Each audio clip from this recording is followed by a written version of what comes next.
اجدار اولیاء جود و سخا منبع حلقہ حضور غوث پاک کی بات جب زبان پر آتی ہے تو نصاب میں بچوں کے سکول کے نصاب میں ایک ہی پیغام حضور غوث الورا کا دیا جاتا ہے. مضامین پڑھنے والے جب اسلام کے قانون کو پڑھنا شروع کرتے ہیں تو حضور غوث الورا کی یہ بات کبھی مت بھولنا. ایک ہی پیغام دے کے جا رہا ہوں اور سمجھا رہا ہوں کہ حضور غوث پاک کو ہے کہ جن کی نسبت حسنی بھی ہے اور حسینی بھی ہے. بولو ذرا سبحان اللہ. اونچا بولو ذرا سبحان اللہ. پھر بولو ذرا سبحان اللہ.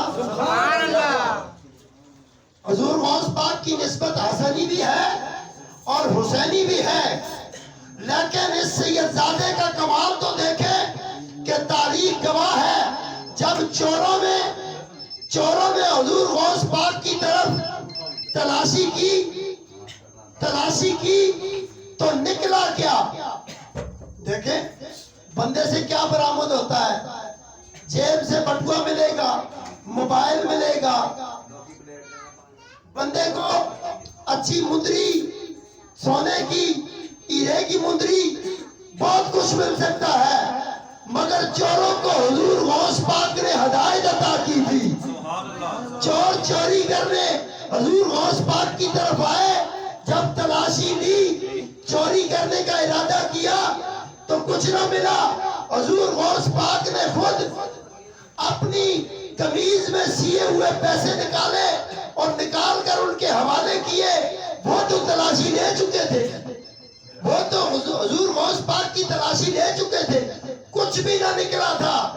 وہ کہہ دیتے بچے کے پاس تو کچھ بھی نہیں ہے، پر آئے حضور کے خاندان کے اس سیدزادے کے پاس آئے تھے جسے حضور غوث الورا کہتے ہیں، جسے غوث سمدا کہتے ہیں، جسے اولیاء کا سلطان کہتے ہیں. ان کے پاس چور بھی آیا، خالی جا رہا تھا.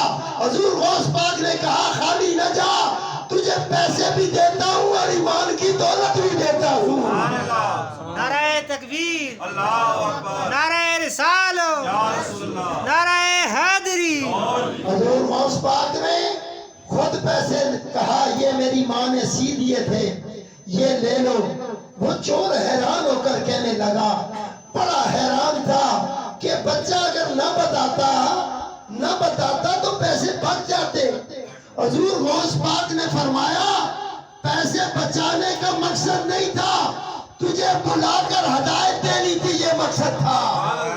تو میرے قریب آتا، مجھے بچہ نہ سمجھ. ہوں بچپنے میں نے ماں کے رحم میں 30 سپارے حفظ کیے ہیں.